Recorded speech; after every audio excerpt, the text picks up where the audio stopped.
हमने आपको प्राइमरी और सेकेंडरी सेलों के बारे में बताया।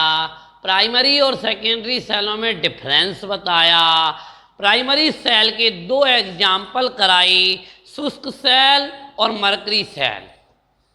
सेकेंडरी यानी द्वितीयक सेल का एक उदाहरण कराया, सीसा संचायक सेल। अब हम द्वितीयक सेल का दूसरा उदाहरण पढ़ाने जा रहे हैं, निकिल कैडमियम सेल। कौन सा उदाहरण पढ़ा रहे हैं? दूसरे नंबर का। क्या नाम है इसका? Nickel cadmium cell. मैं आपको बता देना चाहता हूं, यह सीसा संचायक सेल की तुलना में इसकी जो दक्षता है वो अधिक है। यानी यह सीसा संचायक सेल की तुलना में ज़्यादा बेटर है, परंतु इसके निर्माण की लागत अधिक होने के कारण इसका उपयोग सीमित मात्रा में किया जाता है। निकिल कैडमियम सेल के बारे में मैंने कहा, यह एक द्वितीयक सेल है, इसकी दक्षता सीसा संचायक सेल की तुलना में अधिक है, परंतु निर्माण की लागत अधिक होने के कारण इसका उपयोग बहुत कम मात्रा में किया जाता है। इस सेल में एनोड के रूप में कैडमियम होता है। कौन होता है? कैडमियम। कैथोड के रूप में Ni धातु के ग्रिड बने हुए होते हैं, जाली बनी होती है, उसमें NiO2 होता है, जिसे हम NiOH का होल थ्राइज भी कह सकते हैं। हाँ जी, Ni धातु की जालियां होती हैं, उनमें NiO2 भरा हुआ होता है, जिन्हें हम NiOH का होल थ्राइज भी कह सकते हैं, और विद्युत अपघट्य के रूप में KOH लिया जाता है। अब देखिए सेल में क्रिया क्या होगी। सबसे पहले KOH का अपघटन होगा, K पॉजिटिव आयन में, OH नेगेटिव आयन में। एनोड पर कौन पहुंचेगा? एनोड पर कौन पहुंचेगा? OH minus. एनोड है किसका? कैडमियम का है। कौन जाएगा? OH minus. ठीक है, यहां तक पता लग रहा है आपको अपने आप होनी चाहिए ये क्रियाएं। क्या होगा? दो अणु आएंगे, दो आयन आएंगे, इसके दो ऋणावेश को संतुलन करने के लिए दो इलेक्ट्रॉन, यानी ये दो इलेक्ट्रॉन त्याग देगा। दो OH में से एक जल निकल गया, एक और रह गया CDO। एनोड पर कौन हुआ? Cadmium plus 2OH minus. 2OH minus जब पहुंचा, दो इलेक्ट्रॉनों का त्याग किया, दो OH में से एक जल बन गया CDO। एनोड के बाद नंबर आता है कैथोड का। एनोड के बाद नंबर आता है कैथोड का। कैथोड पर क्या हुआ? NiOH के होल थ्राइज का कैथोड है। यह एक OH माइनस त्याग कर NiOH का होल ट्वाइज बना लेता है। ये NiOH का होल थ्राइज है, एक OH माइनस त्याग कर NiOH का होल ट्वाइज बना लेता है। उपरोक्त अभिक्रिया में दोनों अभिक्रियाओं को जोड़ने के लिए ऊपर वाली अभिक्रिया में दो इलेक्ट्रॉन आ रहे हैं, नीचे वाली अभिक्रिया में एक इलेक्ट्रॉन आ रहा है, इसीलिए नीचे वाली में दो का गुना करेंगे। पूरे समीकरण में दो इलेक्ट्रॉन से दो इलेक्ट्रॉन कट गए, दो OH से दो OH कट गए। CD प्लस 2NiOH का whole thrice is equal to H2O plus CDO plus 2NiOH का होल ट्वाइज। ये सेल की क्रिया हो गई। एक बार पुनः निकिल कैडमियम सेल को ध्यान से सुन ले। निकिल कैडमियम सेल में एनोड कैडमियम का होता है, कैथोड NiO2 युक्त Ni का होता है, जिसे NiOH का होल थ्राइज कहा जाता है। विद्युत अपघट्य KOH का होता है। सेल की क्रिया के दौरान KOH का अपघटन होता है। एनोड में क्या होगा? कैडमियम के पास दो OH जाएंगे, कैडमियम के पास 2 OH जाएंगे, ये 2 इलेक्ट्रॉनों को त्याग के उदासीन होकर ये, अच्छा कैडमियम के पास OH माइनस क्यों गई, क्योंकि ये एनोड है, एनोड पर हमेशा ऋण आयन पहुंचते हैं। 2 इलेक्ट्रॉन त्याग कर 2 OH में से एक जल निकल गया, एक O बच गया, CDO आ गया। कैथोड पर क्या होगा, NiOH का होल ट्वाइस से NiOH का होल ट्वाइस बनेगा, यानी एक OH त्याग देगा। आवेश संतुलन के लिए इलेक्ट्रॉन लगाएंगे, ऊपर के समीकरण में 2 इलेक्ट्रॉन थे, नीचे के समीकरण में 1 आ गया। दोनों समीकरणों को जोड़ने के लिए पहले इलेक्ट्रॉनों की संख्या बराबर होनी चाहिए, नीचे 2 का गुना कर दिया, दोनों को जोड़ के लिखना है। लेफ्ट साइड में 2 इलेक्ट्रॉन आ रहे हैं, राइट साइड में 2 इलेक्ट्रॉन आ रहे हैं, लेफ्ट साइड में 2 OH आ रहे हैं, राइट 2 OH आ रहे हैं। ठीक है भैया, ये निकिल कैडमियम सेल हमारे पास आ गया। क्या आ गया, निकिल कैडमियम सेल। अब निकिल कैडमियम सेल के बाद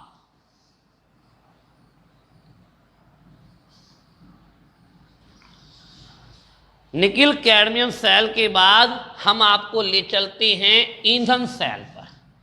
क्या होता है, नाम से पता लग रहा है ईंधन सेल, यानी ईंधन हाइड्रोजन, मैथेन, मैथेनॉल जैसे ईंधनों का दहन कराते हैं और दहन से विद्युत ऊर्जा प्राप्त की जाती है। ईंधन सेल में क्या होता है, ईंधन के दहन से ऊर्जा प्राप्त की जाती है। ईंधन सेल में जो उत्पाद प्राप्त होते हैं वो पर्यावरण की दृष्टि से हानिकारक नहीं होती। इनकी दक्षता लगभग 70% होती है। इसकी दक्षता बढ़ाने के लिए हम नए इलेक्ट्रॉनों का उपयोग कर सकते हैं, नए उन्नत उत्प्रेरक का उपयोग कर सकते हैं, नए विद्युत अपघट्य का विकास कर सकते हैं।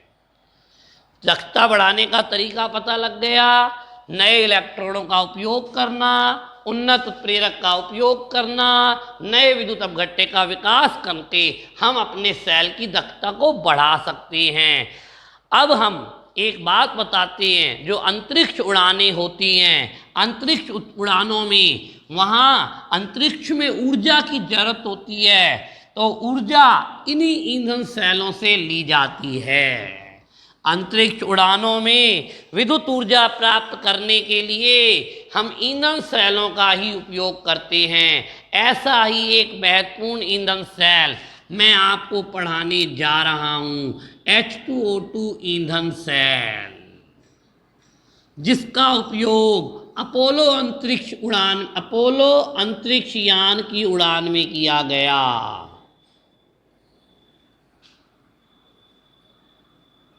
अंतरिक्ष यान में किया गया।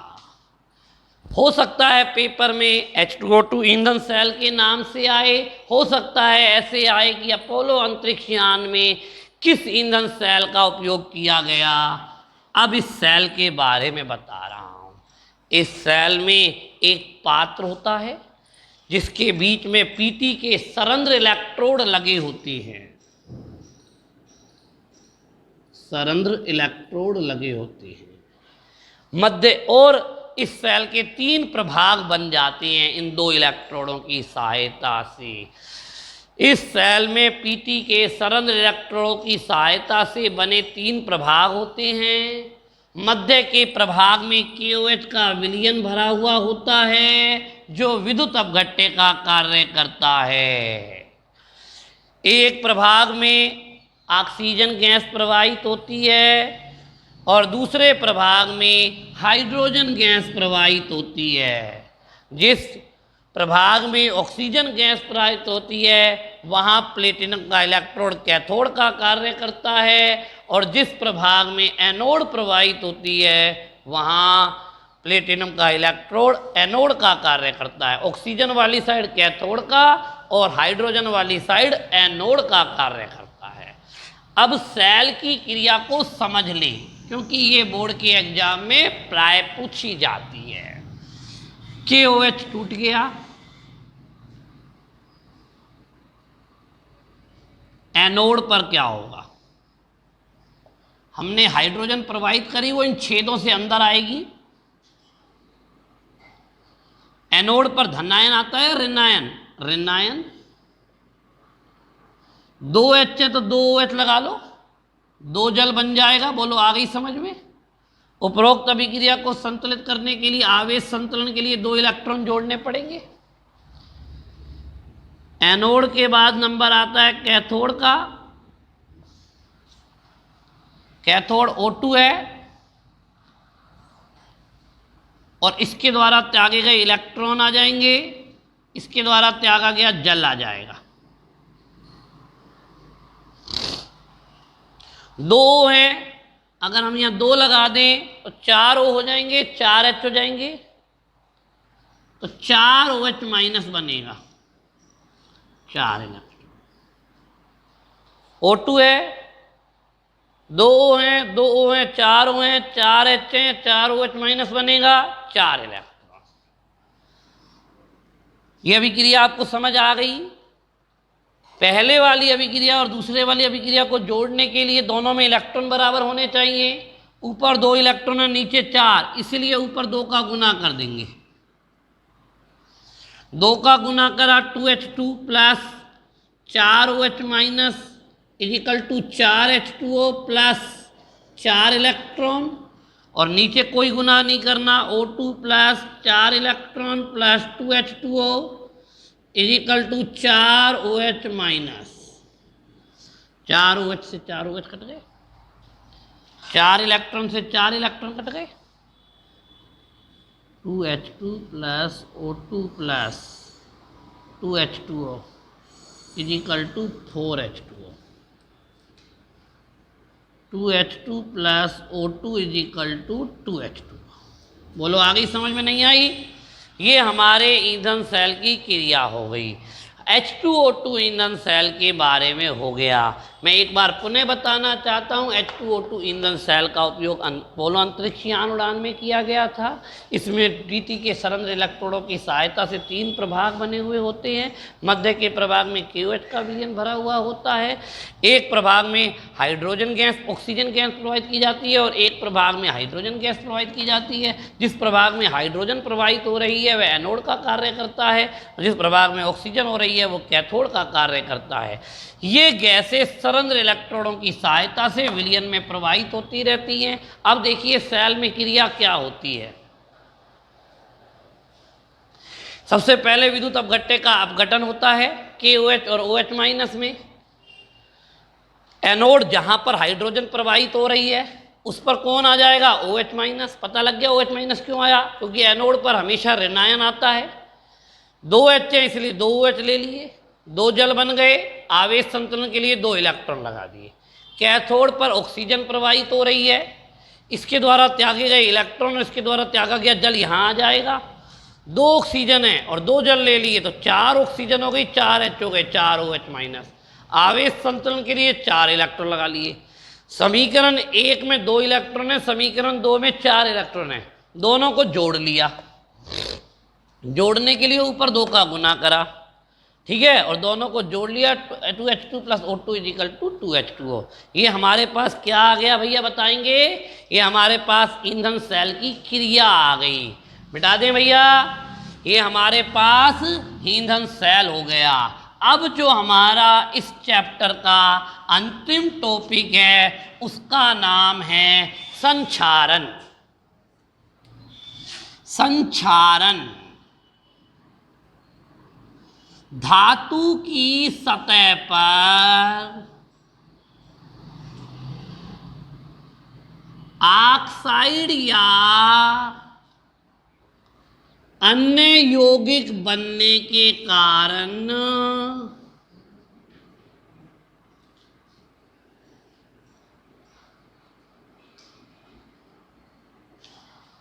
धातु की सतह का अवनमित होना,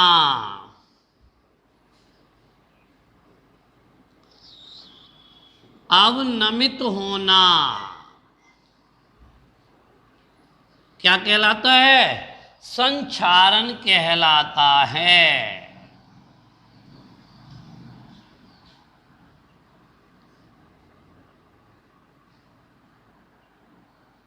संक्षारण कहलाता है। धातु की सतह पर ऑक्साइड या अन्य यौगिक बनने के कारण धातु की सतह का अवनमित होना संक्षारण कहलाता है। जैसे लोहे पर जंग लगना, चांदी का काला पड़ना, बदरंग होना,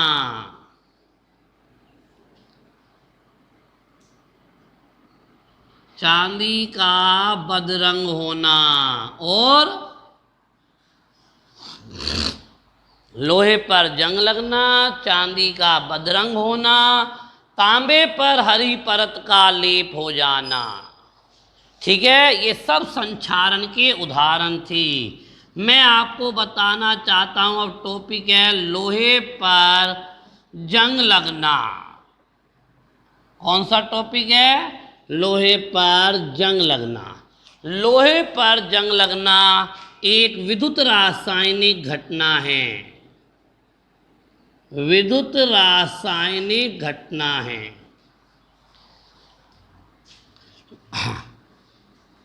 शुद्ध लोहा एनोड का काम करता है, अशुद्धि परमाणु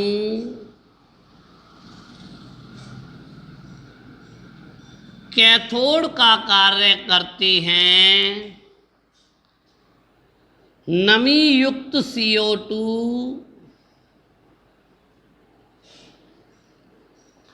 विद्युत अपघट्य का कार्य करता है। यानी जब अशुद्ध लोहा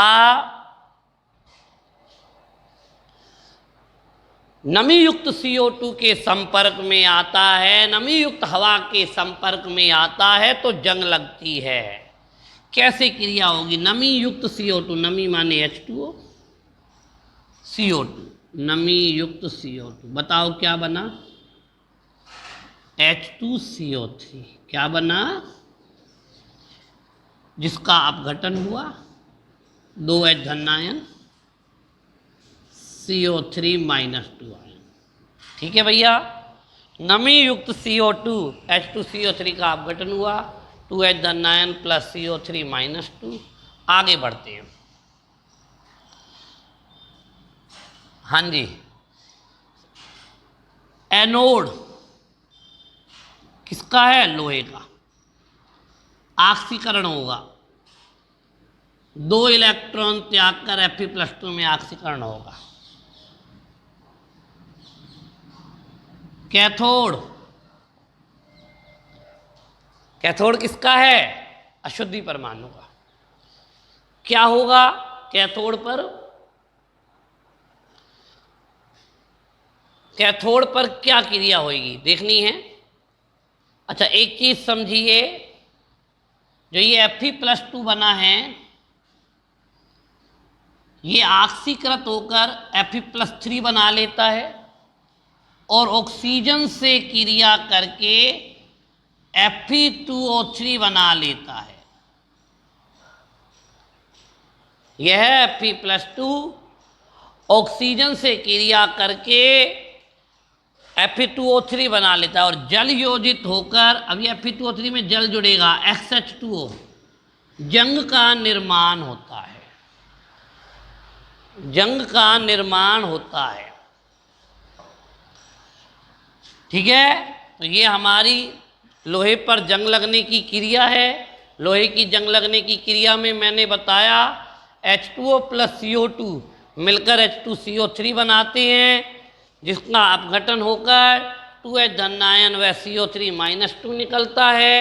एनोड पर ऑक्सीकरण होता है और कैथोड पर, एक बार कैथोड की क्रिया और देख लें। कैथोड पर